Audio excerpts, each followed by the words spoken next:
જ્યારથી હું સમજણી થઈ છું ત્યારથી આ વિચાર મારા મગજમાં આવ્યા કરે કે શું કુદરતની એવી રચના છે કે વરઘોડો કાઢવો જ પડે? ટ્રાફિક અને ધ્વનિ પ્રદૂષણ ફેલાવવાનો શું અર્થ છે? શું ડીજે વગર સપ્તપદીના ફેરા ન ફરી શકાય? આપણા પેટની ભૂખ માત્ર ને માત્ર 80 કે 100 ગ્રામની હોય તો 600 કે 800 રૂપિયાની ડીશની શી જરૂરિયાત છે?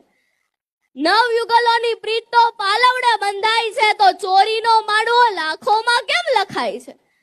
હા, આવા સુપ્રસંગે દીકરી પાર્લરમાં તૈયાર થાય એના ઘણા શોખ હોય, ઘણા સપના જોયા હોય, પણ જ્યાં મોર જાજે ઉગમણે દેશ એવા ગીતો ગવાય છે ત્યાં ડીજેના પડઘા કેમ સંભળાય છે? શું મામેરું વધાવવું જ પડે? સોશિયલ મીડિયામાં એક પોસ્ટ ખૂબ વાયરલ થઈ હતી કે મામેરાની વિધિ